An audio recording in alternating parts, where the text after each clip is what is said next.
Chairman PCB Mohsin Naqvi का यह कहना है कि आईसीसी चैंपियंस ट्रॉफी के हवाले से मामला चल रहे हैं। कोशिश होगी जो पाकिस्तान के लिए बेहतर हो वो हासिल किया जाए। हमारी कोशिश है कि क्रिकेट की जीत हो, सबसे ज़रूरी पाकिस्तान की इज्जत है, बाकी सब चीज़ें बाद में है। अब जो भी होगा बराबरी की बुनियाद पर होगा। ये नहीं हो सकता पाकिस्तान भारत जाए, भारत पाकिस्तान ना आए।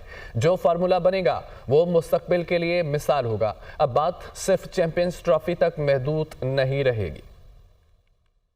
चेयरमैन पीपल्स पार्टी बिलावल भुट्टो जरदारी कहते हैं कि कुछ जमातें सियासत के दायरे में रहकर सियासत नहीं कर रही। इस्लामाबाद में जो कुछ हुआ वो सियासत के दायरे में नहीं आता। एक वजीर आला अमन पर तवज्जो देने के बजाय गोलियां चलाने की धमकियां देता है। गोलियां चलाने की धमकियां देना किस किस्म की सियासत है? खैबर पख्तूनख्वा में 100 से ज्यादा लाशें पड़ी हैं, वो इस्लामाबाद में लाशों की तलाश में है। यौम तासीस की तकरीब से खिताब करते हुए उनका मजीद कहना था, पाकिस्तान की तारीख में इतनी गैर जिम्मेदाराना सियासत नहीं देखी। ये हर दूसरे दिन एहतजाज के नाम पर इंतशार फैलाते हैं। इनका वाहिद एजेंडा अपने लीडर को जेल से रिहा करवाना है। हुकूमत सियासी तर्ज अमल ना रखने वाली सियासत, सियासी जमात पर पाबंदी का सोच रही है। पीपल्स पार्टी का हमेशा मौक़िफ़ रहा सियासी मसाइल का हल मुज़ाकरात में है। अपोजिशन अगर यही रवैया रखेगी तो उनका भी नुकसान है, पाकिस्तान का भी नुकसान है।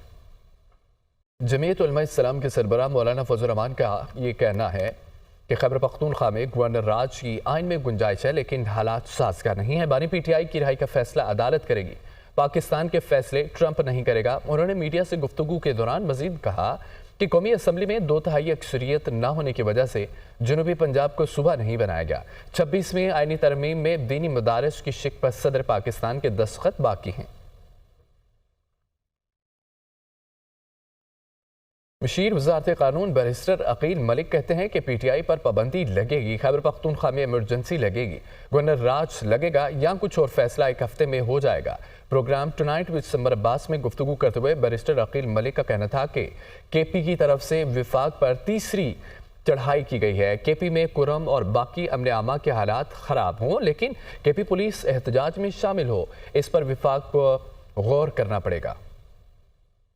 मैं आपको ये बता दूं कि आइनी रास्ता है और इसको सीरियसली बिल्कुल कंसिडर किया जा रहा है। और इस तरह की थ्रेट्स और आज की जो उनकी एक तकरीर है और जो आज उन्होंने अपने पार्टी के लोगों को बुलाया हुआ था, उसके बाद जब उन्होंने कहा कि हम भी गोलियां चलाएंगे, तो ये इस तरह की थ्रेट्स जो हैं ये एक सीरियस सारा मामला है और इसमें बिल्कुल इसको बारीकी से देखा जा रहा है। एक ऑप्शन गवर्नर राज का भी है, लेकिन दूसरा ऑप्शन इसको बैन करने के हवाले से भी है। बलूचिस्तान असम्बली में आपने देखा कि वहाँ पे करारदाद पास हुई, पंजाब में भी रेजोल्यूशन आई है। क्या कुरम की सूरत हाल को बनाया जाएगा इसमें? आप पारा चनार देखें, आप कुरम देखें, आप दीगर केपी में आइसोलेटेड एरियाज देखें जहाँ पे केपी की अपनी जो लॉ इन्फोर्समेंट एजेंसीज़ हैं या वहाँ की पुलिस फोर्स है, उसको उसके काम से रोक के और एहतजाज में शरीक होने के लिए जो है उसको फोर्स किया जाता है। इसको सफ़र करेगी, बिकॉज ये एक नहीं, ये दो नहीं, ये स्ट्राइक 3 थी और ये तीसरी बार थी कि वफाक पे चढ़ाई। और ये यानी तय पा चुका है कि इमरजेंसी, गवर्नर राज या तरीके से पाबंदी, इन तीनों में से कुछ ना कुछ होना है। अभी फैसला ये करना है कि इन तीनों में से कौन सा स्टेप उठाने तरीके से। क्या इसके अलावा भी कोई ऐसा अप्रोप्रिएट मेजर हमें नजर आया जो केपी की अवाम के बेहतरीन तर मफाद में होगा और पाकिस्तान के बेहतरीन तर मफाद में होगा, वो ऑप्शन जो है एक्सरसाइज किया जाएगा।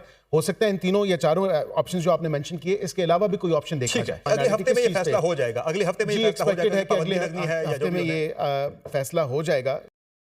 वज़ीर आला खैबर पख्तूनख्वा अमीन गंडापुर का दौरा कोहाट कुरम के मामले पर कायम ग्रैंड जिरगे में शिरकत खिताब में कहा कि जो भी हथियार उठाएगा दहशतगर्द कहलाएगा। दहशतगर्दों का इंजाम जहन्नुम है और जो भी अमन को ख़राब करेगा उसके साथ दहशतगर्दों वाला सलूक किया जाएगा। इलाके में कायम तमाम मोर्चे बिला तफरीक ख़त्म किए जाएँ। फ़रीक़ैन के दरमियान नफरत की फ़िज़ा को ख़त्म करने के लिए मुकामी माहिदीन अपना किरदार अदा करें। जो लोग इलाके में अमन ख़राब कर रहे हैं, मुकामी कम्यूनिटी उसकी निशानदेही करे। फ़ौज, पुलिस और इंतज़ामिया मिलकर इलाके में पाबंदियाँ अमन के लिए मरबूत कोशिश कर रही हैं। ग्रैंड जिरगा मुकम्मल अमन के क़याम तक इलाके में रहे। सूबाई हुकूमत हर मुमकिन सपोर्ट फराहम करेगी।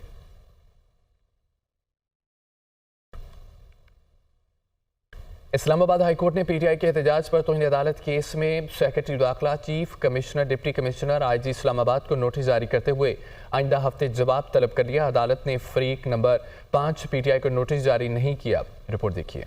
इस्लामाबाद में तहरीक इंसाफ का एहतजाज। इस्लामाबाद हाई कोर्ट में तौहीन अदालत केस की समाअत। अदालत ने समाअत का तहरीरी हुक्मनामा जारी कर दिया। इस्लामाबाद हाई कोर्ट के चीफ जस्टिस आमिर फारूक ने केस की समाअत की। F7 की ताजिर तंजीम के सदर ने दरखास्त में मौक़िफ़ इख्तियार किया कि हाई कोर्ट के वाज़े हुक्म के बावजूद हज़ारों मुजाहिरीन इस्लामाबाद में दाखिल हुए और निज़ाम मफलूज किए रखा। मुजाहिरीन बज़ोर ताकत बानी PTI को रिहा करने का मुतालबा लेकर आए थे। हुकूमत और इंतजामिया अमन व अमान बरकरार रखने में नाकाम रही। अदालती हुक्म पर अमल दरामद न करने पर तमाम फरीकैन के खिलाफ तौहीन अदालत की कार्रवाई की जाए।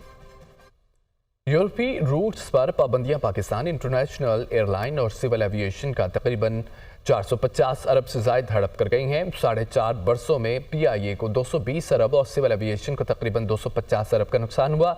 निजकारी कमीशन ज़रा के मुताबिक यूरोपीय रूट्स की बहाली PIA की निजकारी में अहम संग मील साबित होगी। इस्लामाबाद से रिपोर्ट देखिए।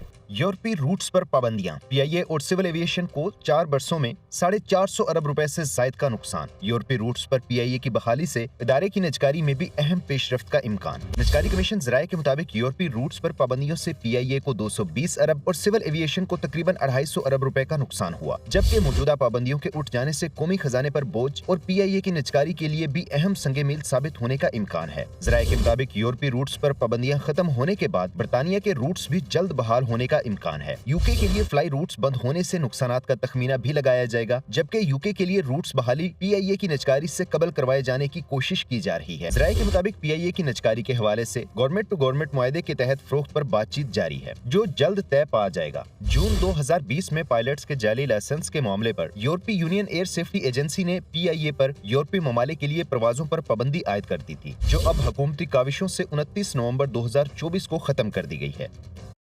दहशतगर्दी के खदशात। CTT के मुख्तलिफ शहरों में 242 ऑपरेशन इंटेलिजेंस स्पेस ऑपरेशन के दौरान रवामा 34 दहशतगर्दों को गिरफ्तार किया गया। मुदस्सिर हुसैन की रिपोर्ट देखिए। दहशतगर्दी के खदशात। काउंटर टेररिज्म डिपार्टमेंट के पंजाब के मुख्तलिफ शहरों में ऑपरेशन 242 इंटेलिजेंस बेस्ड ऑपरेशन के दौरान रवामा 34 दहशतगर्दों को गिरफ्तार किया गया। तर्जुमान CTT के मुताबिक कार्रवाई लाहौर, बहावलनगर, बहावलपुर, गुजरांवाला, फैसलाबाद, रावलपिंडी और नारोवाल समेत दीगर कई शहरों में की गई। लाहौर से फितना ख्वारिज समेत दीगर तंजीमों के 11 इंतहाई खतरनाक दहशतगर्दों को बारूदी मवाद और अहम इमारतों के नक्शों समेत गिरफ्तार किया गया। दहशतगर्दों से धमाका खेज मवाद, डेटोनेटर्स, हिफाजती फ्यूज वायर, गोलियां, हैंड ग्रेनेड, IED बॉम्ब और प्राइमा कार्ड बरामद किए गए। दहशतगर्दों की शिनाख्त जुबैर, असलम, अबू बकर, फिदा हुसैन, फहद सलीम, सैफुल्लाह, नफीस, इस्तरार, हाजी शाह और अब्दुल्ला वगैरह के नाम से हुई। दहशतगर्द लाहौर में एक अहम सरकारी इमारत को टारगेट करना चाहते थे। रवामा में 7536 कॉम्बिंग ऑपरेशन के दौरान 637 मशतबा अफराद गिरफ्तार किए गए। कॉम्बिंग ऑपरेशन में 2,35,630 अफराद से पूछताछ की गई। तर्जुमान CTT पंजाब के मुताबिक CTT महफूज पंजाब के हदफ पर अमल पैरा है। दहशतगर्दी के नासूर को जड़ से उखाड़ फेंकने के लिए पुरअज़म है।